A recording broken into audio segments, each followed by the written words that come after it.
Fear is an emotion that can cause a lot of different responses in different people.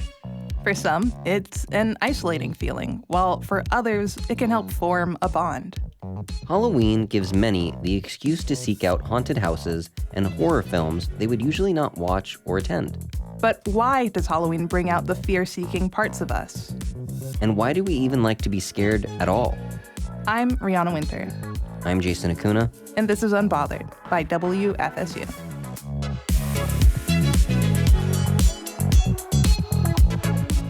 So Rihanna, do you like to be scared?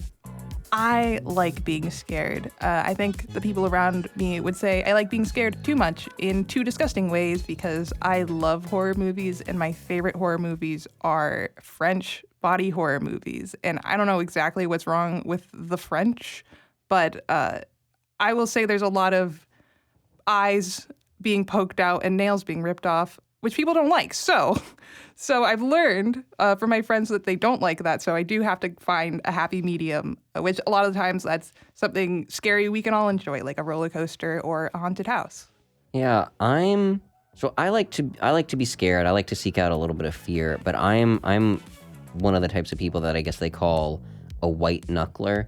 So I enjoy it and I'll go to it, but the entire time I'm maybe not having the best time. I have a good time in hindsight with fear. So at haunted houses or with horror films, I'll maybe regret my decisions in the moment, but as soon as it's over, I'm like, I'm glad I did that. I feel better now. Yeah. But we wanted to know more about people's relationship with fear, why some people seek it out and others run away from it.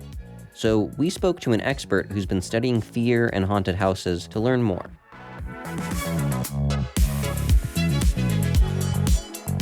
Hello, my name is Tara Peralt. I am a graduate student at the University of South Florida. I study recreational fear, personality, and morality. Absolutely. And so I'll just dive right into the questions. It's around Halloween. It's that time of year where people are going to haunted houses and going to see scary movies. And so my first question just is, why do people like to be scared in general?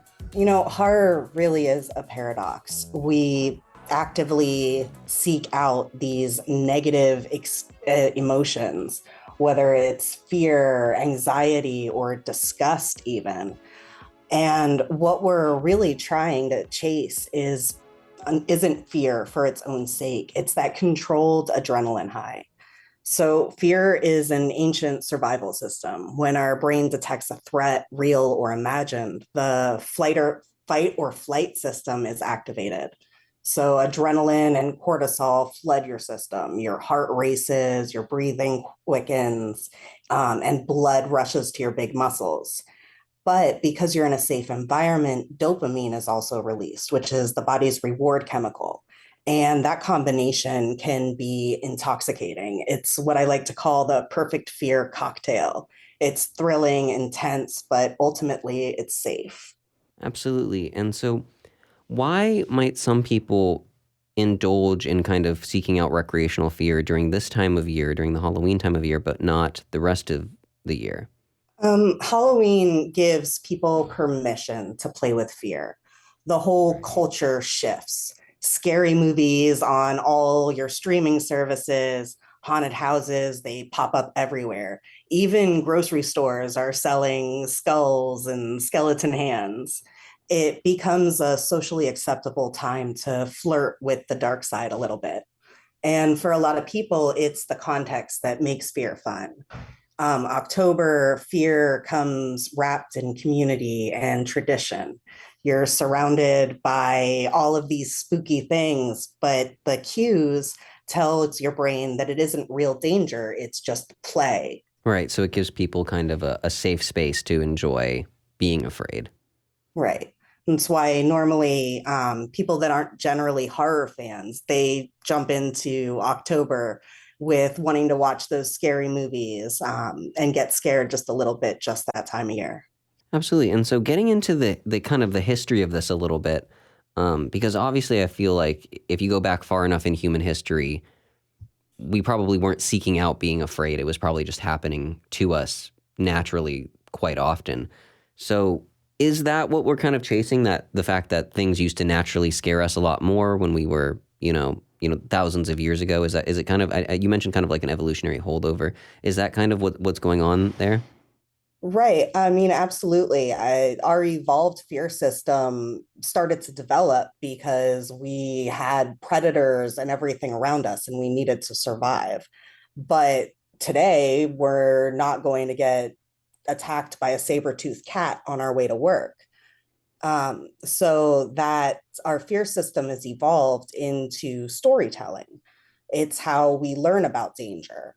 Even early myths and folk tales, they were filled with monsters and curses because they taught survival lessons. Don't wander into the woods alone, don't trust strangers. These stories let people rehearse danger without actually living it. And that's really what modern horror movies and haunted houses are about. They're that same evolved impulse.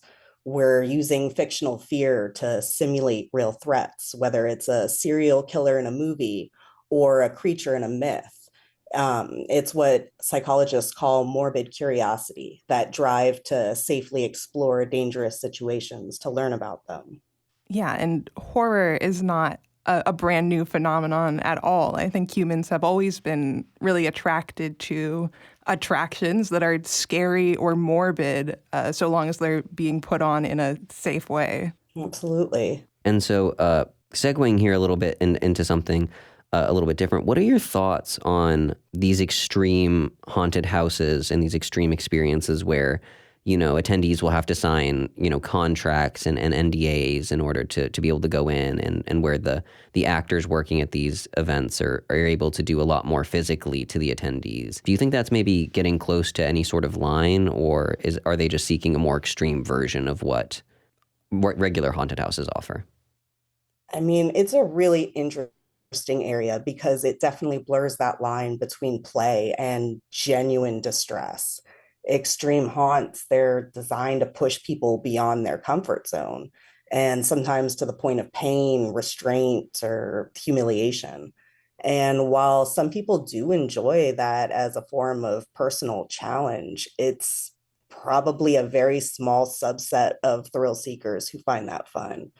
For most people, that level of intensity would overwhelm their brain safety system, where it stops being playful and starts feeling like actual danger. And I think the key difference in that is consent and control. When Hmm. people feel like they're in control, like they can tap out at any time, the experience stays enjoyable.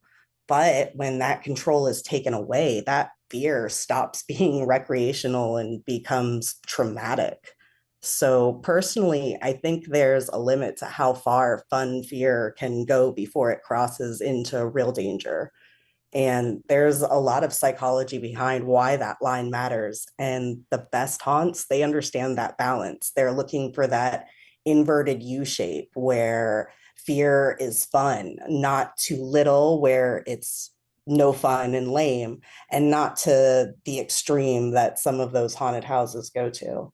Yes, I'm guessing that some people have an affinity for being much more scared or seeking much more adrenaline. We've always kind of known about risk takers who enjoy putting themselves really in danger to do an extreme sport, or even a lesser case like mine. I honestly like really disgusting horror movies, which go too far for like a lot of people I know. So during a Halloween season, like I kind of choose something that can get us all scared and get us kind of all bonded, but I don't think going so far and scaring everyone to such a degree that they feel like they're in danger, they feel really grossed out.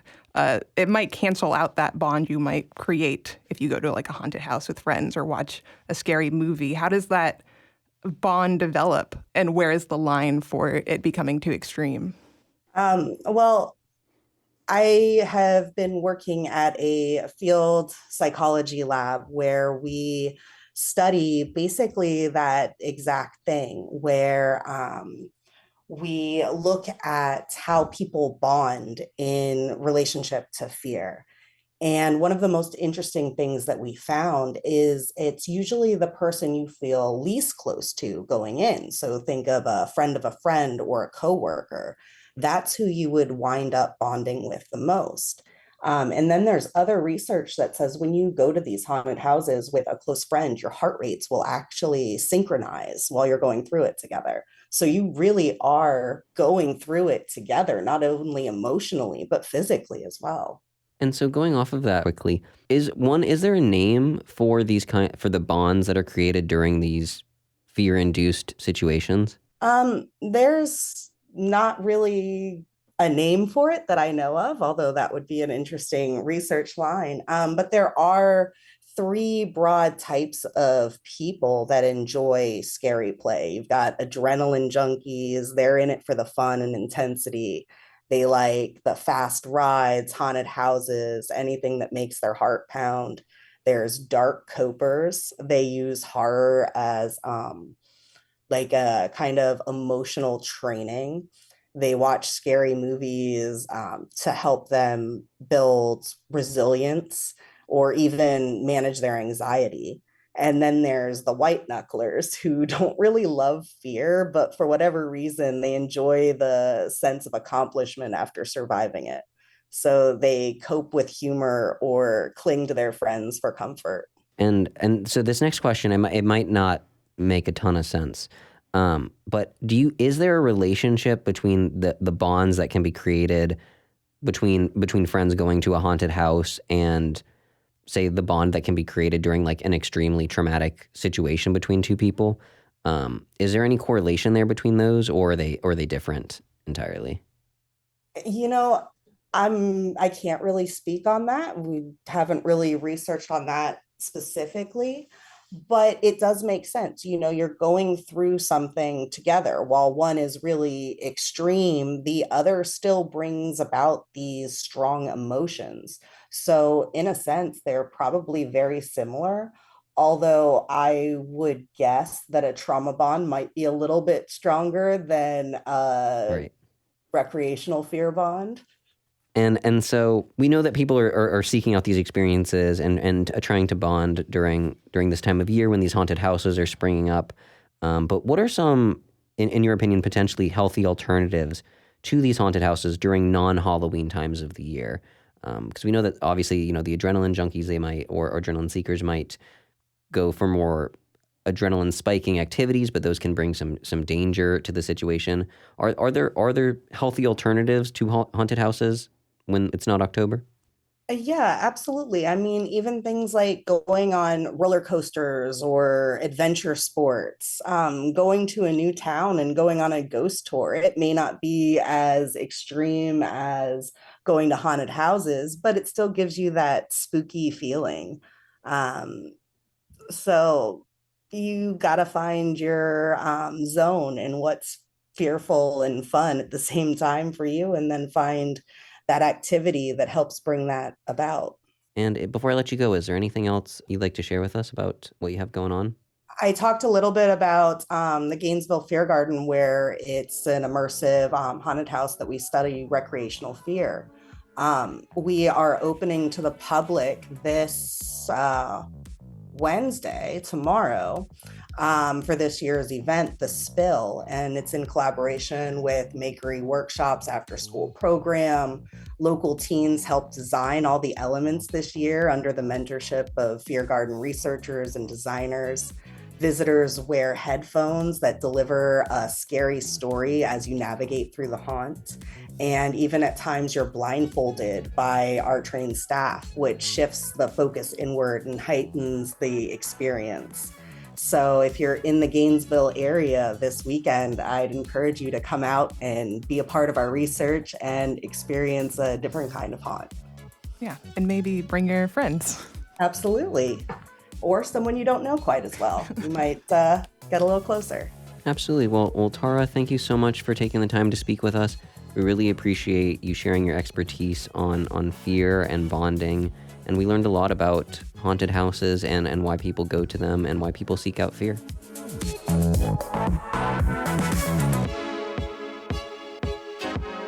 Unbothered is produced, edited, and hosted by Jason Acuna. Also hosted by Rihanna Winter. Audio engineering by Taylor Cox and Evan Rossi.